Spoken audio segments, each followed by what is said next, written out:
On the night of his wedding, the Duke of Penhale stood at the door of his bride's chamber, looked at her turned-up, waiting face and told her the truth. "I must be honest with you, madam. I do not love you. I do not expect I ever shall." Gabriel Ashworth, 5th Duke of Penhale, watched the words land on Clara's face and hated himself for the necessity of them. She had married him that morning in a small, cold chapel, a merchant's daughter given to a duke for the sake of his mortgaged lands and her father's fortune, and she had gone through the ceremony pale and brave, and she had come to this door tonight with her hair unbound and her expression open and hopeful, and he could not, would not, let her build a single dream on a foundation he knew to be sand. "I have brought you into a marriage of arrangement," he went on, forcing each word out level. "You have kept your side faithfully. You shall want for nothing here. You are the Duchess of Penhale, and this house and all in it are yours, but I will not pretend to a tenderness I cannot feel. It would be a crueler thing to counterfeit it and let you wait for it to deepen. It will not deepen. I am not able. You deserve to know that tonight and not to spend years discovering it." Clara looked at him for a long moment. She did not weep, which surprised him. She only drew her wrapper a little closer about herself. "May I ask why?" she said quietly. "You are not able." He did not answer. He had never spoken of it to anyone. The dark thing that guarded his heart had a name and a grave, and he did not intend to say either aloud to a stranger he had married that morning. "You need not tell me," Clara said when the silence had gone on. "Only thank you for your honesty. Most men would have let me hope." She said it without bitterness, which unsettled him more than tears would have done. "Good night, your grace." And she stepped back and closed the door gently between them, and Gabriel stood alone in the cold corridor of Penhale Court with the candle guttering in his hand and the wind howling off the moor, and felt obscurely that he had done a kind thing cruelly or a cruel thing kindly, and could not tell which. The wound he would not name was 3 years old. Her name had been Isabel, and she had been his first wife, and she had died in the winter of a fever that took her in 9 days from laughing at his side to lying still and gray in the great bed, and he had sat by her the whole of it, helpless, a duke who could command anything in England except that. He had buried her on the moor in the snow. And he had made himself, in the raw months after, a solemn and terrible vow, that he would never again love a living soul so much that its loss could unmake him. He had kept that vow like a monk keeps his rule. It was the only thing that had let him go on. He had married Clara because the estate required a fortune and an heir, and he had chosen her precisely because he felt nothing for her, and he had meant those words at her door as the last mercy he had it in him to give. He did not expect the winter that followed to disturb any of it. But Clara Ashworth, Duchess of Penhale, was not what he had bargained for. She did not sulk. She did not weep in corners or reproach him with silences, which was what he had braced for. Instead, she set about, quietly and without asking his leave, making the great cold house live again. Penhale Court had been shut and grieving for 3 years. Half its rooms wore Holland covers. The servants moved like mourners. The Duke took his meals alone and let the darkness suit him. Within a month of Clara's coming there were fires lit in rooms that had stood cold since Isabel died. There were fresh evergreens on the mantels as December deepened, and the smell of baking from the kitchens, and the old housekeeper, who had wept when Clara arrived, certain the new Duchess would be another sorrow, now went about with color in her face. The servants, Gabriel noticed, had begun to smile. He did not know how she had done it. He only knew the house was warmer, and that the warmth reached, uninvited, under his own door. She asked nothing of him. That was the strange part. She kept faithfully to the bargain he had laid down. She made no claim on his affection, feigned no tenderness, waited for nothing. At dinner, which she gently insisted they take together, she spoke of the estate and the tenants and the books she was reading, and she listened when he answered, and she never once looked at him with reproach or longing. And precisely because she asked for nothing, Gabriel found himself, week by frozen week, beginning to give. It began with small things. He noticed she took a lantern out at dusk to visit the sick in the tenant cottages, walking the icy lanes alone, and one evening he found himself putting on his greatcoat and going with her, telling himself it was only that the roads were dangerous. He found her kneeling by the bed of a shepherd's ailing wife, holding the woman's hand, and something in the sight of it, the ordinary, patient mercy of it, reached into the place he had walled up 3 years before and pressed against the door. "You are good to them," he said, on the walk home through the snow. "They are frightened and cold, and no one has come to Penhale from the great house in a long while," Clara said simply. "It costs me nothing to sit with them. It costs most people a great deal." She glanced at him, her breath clouded in the moonlight. "Then most people have never been frightened and cold with no one coming," she said, "and I have.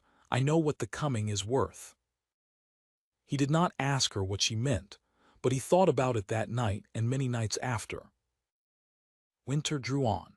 The moor lay white and silent for weeks together, and in the long snowbound evenings, with nowhere to go and nothing to do but sit by the same fire, the Duke of Penhale and his Duchess fell, without either of them naming it, into the habit of one another.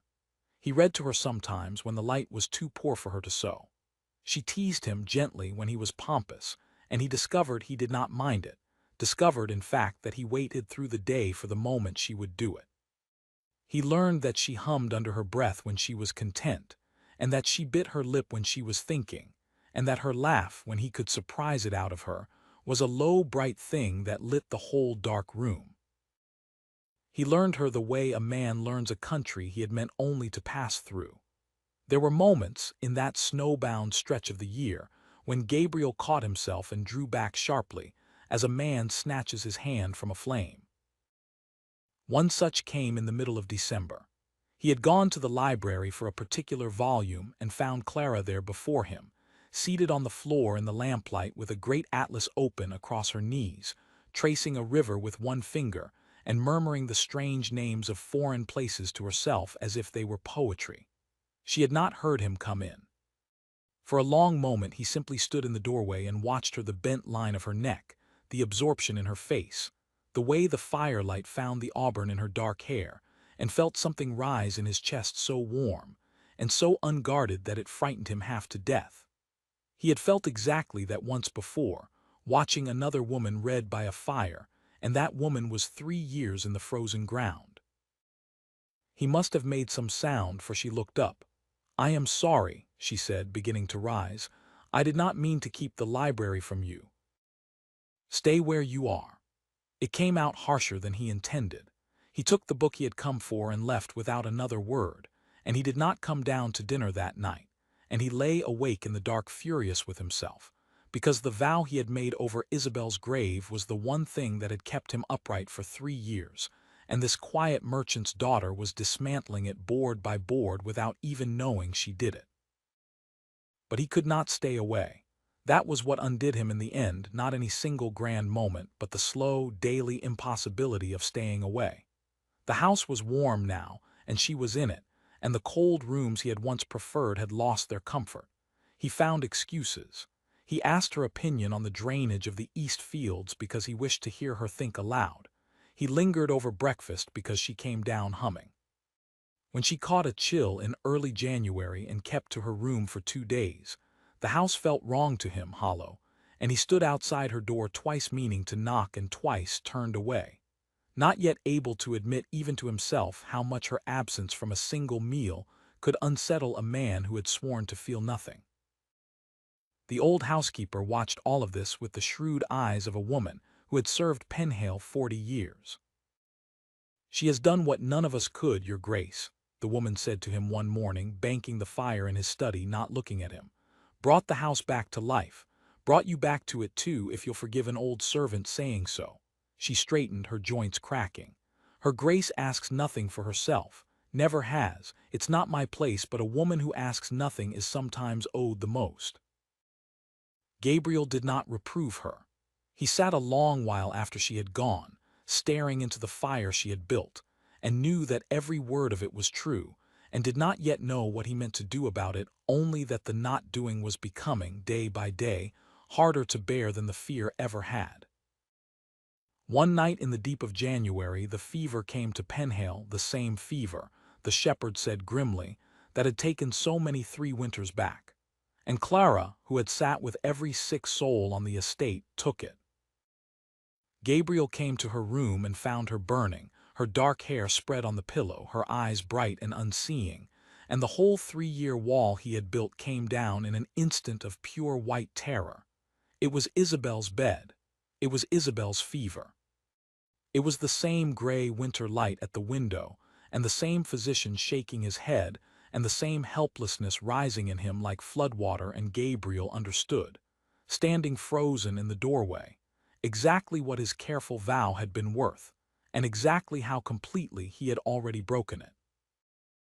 He did not leave her side for 9 days. He did what he had not been able to do for Isabel, because there had been nothing anyone could do, but he did it anyway, all of it, uselessly and completely.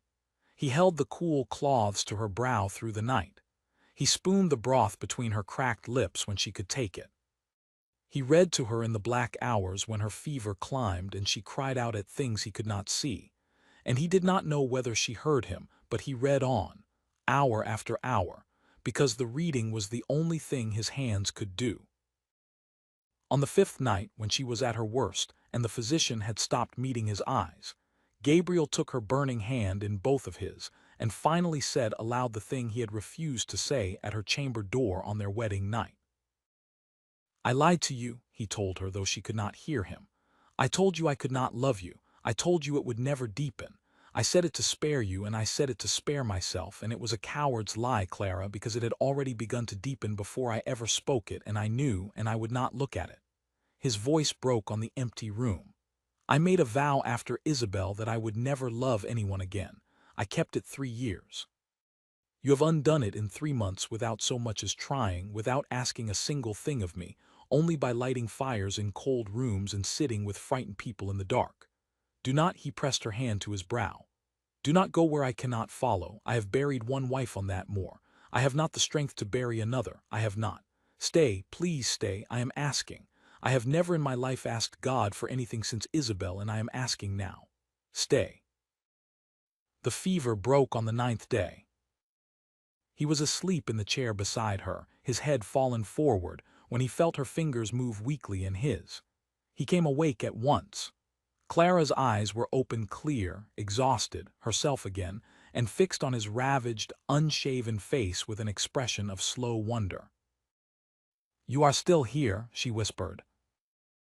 "I never left." "9 days," the housekeeper said. Her voice was a thread. "You look terrible." A sound came out of him that was half a laugh and half a sob, and he pressed her hand to his lips and could not speak for a moment. "You heard her," he managed.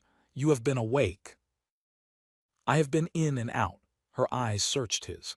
"I heard things in the dark, or I dreamed them. A man reading to me, a man saying he had lied." Her breath caught. "Did I dream that, Gabriel? You must tell me the truth. You promised me once you would only ever tell me the truth. Did I dream it?"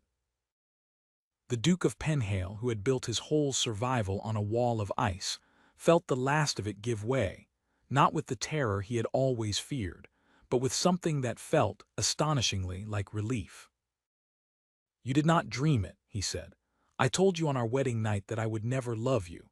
It was the last true thing I ever said to you, and it stopped being true almost at once, and I let you believe it for months out of cowardice and grief, and a vow I made to grave."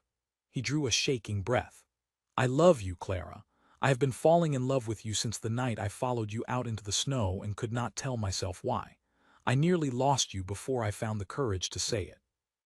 I will not make that mistake twice. I love you. I am able after all. You have made me able." Clara Ashworth, Duchess of Penhale, wept then not from sorrow, but from the long-held breath of a hope she had never let herself hold. He gathered her carefully against him, mindful of her weakness, and she turned her face into his chest, and the gray January light came through the window over the two of them. And for the first time in 3 years it looked to Gabriel not like the light that had taken everything from him, but like the light of a morning after a long dark night. She mended slowly through the tale of the winter, and he was beside her for the whole of it, reading to her by the fire, walking with her as her strength returned, learning her all over again with a devotion he no longer troubled to disguise. When the first green came to the moor in spring, They walked out together to the place where Isabel lay, and Gabriel stood a long while in silence, and then he told Clara at last everything, the fever, the vow, the 3 gray years. And Clara did not flinch from any of it. She only took his hand and said that